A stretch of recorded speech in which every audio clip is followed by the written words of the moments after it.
Greenwashing is defined as disinformation disseminated by an organization so as to present an environmentally friendly, responsible public image, or in simpler terms, when a company makes it appear they're better for the environment than they really are. And trust me, there are tons of companies out there that use this tactic. Especially during a time where the news is constantly talking about climate change and air pollution, society has shifted to a more environmentally friendly mentality.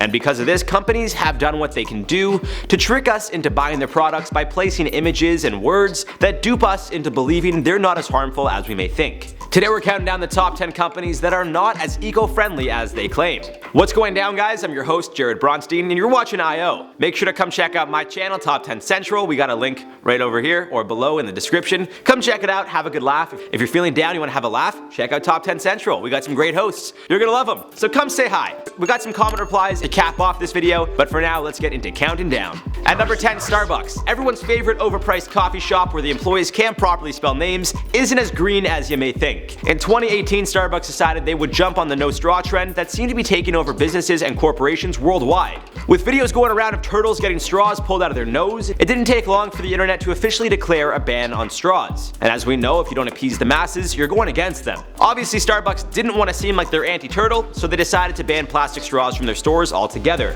I mean, at the Starbucks I used to work at, they still have straws if you ask, but that's irrelevant. With straws going out the door, Starbucks introduced new strawless lids. They're plastic and clearly seem much better for the environment, but they're not. Yes, they're technically more environmentally friendly when compared to straws, which can't be recycled. But the new lids use more plastic than the old straw lid combo, and considering how only 9% of the world's plastic is actually recycled, I feel this isn't a big win, but I mean, at least they're trying. In at number 9, Lush Cosmetics. Lush is known for being proud to have all natural products, and they charge a little more compared to their competition because of it. They have a policy of not testing on animals, and even did that publicity stunt where they did an animal testing on a woman instead of animals, trying to prove a point. Yet, what they aren't so honest about is what really goes into their products, which includes preservatives and chemicals to give their products those smells we've all grown to love. Aside from the chemicals used, we can't forget what happens when you buy a product from the store. Sure, everything seems to be made at the store and free of any kind of packaging, but when you buy items from the store, they're placed in Lush plastic bags, which are then placed in a Lush branded large paper bag. And in regards to the animal stuff, well, approximately a third of their products aren't vegan friendly, so just another reason Lush belongs on this list. Moving on to number 8, Dawn. More specifically, Dawn's antibacterial soap claims that their soap helps save wildlife. They've released a handful of commercials showing baby ducks being washed in what appears to be Dawn, and include them on some of their packaging, clearly giving the impression that they're pro-wildlife. It may be shocking to hear that the soap contains a chemical that's actually incredibly harmful to aquatic life. Triclosan has recently been declared officially toxic to aquatic life, and environmental groups have actually pushed to ban the product altogether. Procter & Gamble, the company that produces Dawn, released a statement reading, "All of our Dawn dishwashing products and ingredients are in compliance with current legal and regulatory requirements in Canada," which to me is their way of saying, we know we duped you guys, but technically what we did isn't illegal, so this seems like a you problem. At number 7, Evian Water. Or really any company that sells water bottles pretending to be eco-friendly or 100% recyclable. Newsflash here, guys, plastic bottles are designed to be single-use. Yes, technically you could continue using one bottle over and over again, but that's not what they're designed for. Yet a lot of companies, including Fiji, Evian, Nestle, Poland Spring, Arrowhead, the list goes on, sell products claiming to be eco-friendly or at the very least use imagery to dupe consumers. More specifically, these brands tend to have nature on their wrappers, such as mountains, trees, rivers, and so on, which leaves an impression that they're pro-environment. I mean, look at how nicely the river is flowing, so it must be okay to buy. But as previously mentioned, the intention of single water bottles is for single use, and by using images trying to make it seem as if they're more environmentally friendly than they really are is conniving and absolute genius marketing. It's not right, but it works. Coming at number 6, Volkswagen. Although they weren't the only car manufacturers accused of this, they seem to make the most headlines back in 2016. As we all know, diesel engines are bad for the environment. Yet Volkswagen decided to prove us wrong, rolling out their Clean Diesel Engine campaign in hopes of shedding some light on the truth about diesel engines. They're not as bad as we think. And then the truth came out. They are as bad as we think. Volkswagen admitted to rigging 11 million of their diesel-fueled cars with technology that was designed to cheat an emissions test. What's even scarier is that these clean diesel engines might have emitted pollutants up to 40 times the legal level in the US. During the scandal, the company had to recall nearly 500,000 of their cars and drop their clean diesel campaign altogether. They also had to comply with the US government, who required the automotive company to offer consumers a buyback or lease termination on the cars possibly affected. To cap it all off, off, the company also needs to spend up to $10 billion to compensate consumers, as well as another $4.7 billion investment in green technologies. Halfway at number 5, The Body Shop. Their whole brand is using natural ingredients such as shea butter, hemp, and plenty more. But the sad truth is, their brand isn't as green as their logo appears. Aside from the fact that the majority of their products already come packaged in plastic tubes and bottles, their products are also filled with petrochemicals, preservatives to make everything last longer, fragrances to give them the added scent.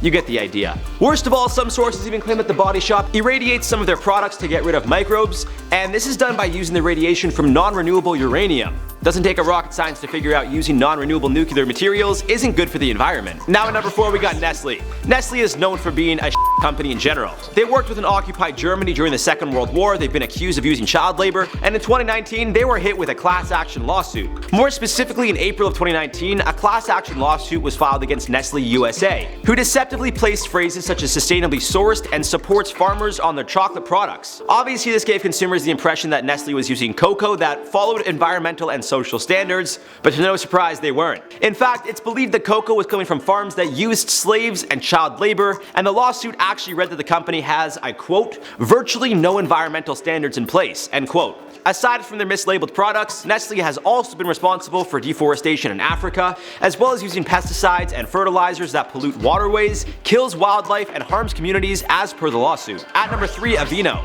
I can tell you right now, Jennifer Aniston doesn't actually use this stuff, and I really don't blame her. Aveeno's entire brand is surrounded by using natural ingredients to leave your skin feeling refreshed, nourished, revitalized, and whatever other words they put on their products to dupe consumers. Pictures of fruits or leaves also tend to cover a majority of the bottle, giving off the impression that the ingredients in their products are all natural and pure. But as I'm sure you can imagine, there's more than what meets the eye. If you read the ingredients in some Aveeno products, you'll be surprised to see things such as benzyl alcohol, cetearyl alcohol, distyryl ammonium chloride, glycerin, sodium chloride, and water. Now, I've never heard of any of those things, especially the last one, but I have a feeling they're all incredibly unnatural ingredients. And if you guys couldn't tell, I had a very tough time saying some of those chemicals like distyryl, I don't even know what I said. So obviously it's not good for you, especially water. Moving on to number 2, H&M. More specifically, H&M Norway was called out recently, but I think it's safe to say this applies to the entire company. H&M has an entire collection called the Conscious Collection that states their clothes are made with organic cotton and recycled polyester, going with the whole sustainable vibe. Now that could very well be the case. In fact, I'm sure it is. The only issue is there's no industry standard in regards to what sustainably sourced means. Director of the Norwegian Consumer Authority, Elizabeth Lear Hogstedt, explained, I quote, "The information on the collection was general and did not specify the actual environmental benefit of each garment sufficiently. For example, the amount of recycled material for each garment. For instance, the consumers should know if a garment is based on 5% recycled material or 60%, end quote. This has actually been a problem for H&M in general, not just the Norway locations. Back in 2016, they also came under fire for using child labor, so they have quite a history when it comes to misleading consumers. Now at the number 1 spot, Seaworld. There have been countless protests, online petitions, and class action lawsuits against the amusement park where animals aren't treated as well as originally perceived. Between March and May 2015 alone, there were 4 class action lawsuits claiming SeaWorld is guilty of false advertising. 3 of the suits claimed SeaWorld misleads consumers by saying they, I quote, care for, protect, nurture, and create a fun, interesting, and stimulating environment for their killer whales, when the truth is, they're kept in captivity, which can lead to a very poor quality of life. The other suit was specifically going after the marketing on their tickets, which read, I quote, a ticket to the magic of orcas living happily and performing for those lucky enough to enter its gate, end quote, when in reality, the whales live, I quote, unhealthy and despairing lives, as per the lawsuit.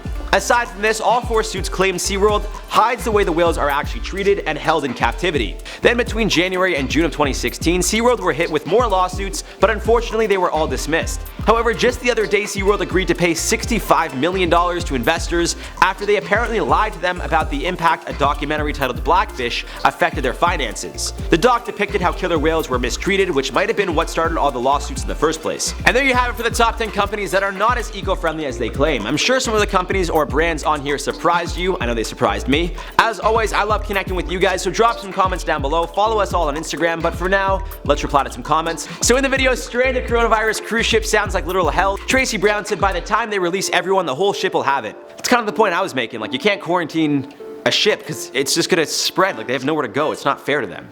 Just Saying said, this takes Seasick to a new level. That wasn't nice, but I had to include it because it is funny, but it's not nice, but it's funny. Geisha M said, I spotted UIG post on the Google Pixel 4 commercial. I liked it, congratulations. Was this your first commercial? Have you been in any films? Let us know so we can see them. Well, if you guys want to keep up to date with my acting life, follow that Instagram, baby. But yeah, I was in a 7-Eleven commercial. I have a TV show. I was like in a small part in a TV show, only available in the States, called Paranormal 911. So if you guys watch that show, I'll be in it. I play Chris's partner, an ambulance guy. I drive an ambulance. I'm a paramedic. And I'm going to LA for a little bit. So hopefully I'll see you guys in some films, some TV shows. What's good? Anyways, guys, my name's been Jared Bronstein. I've been your host, and we'll see you guys in the next one.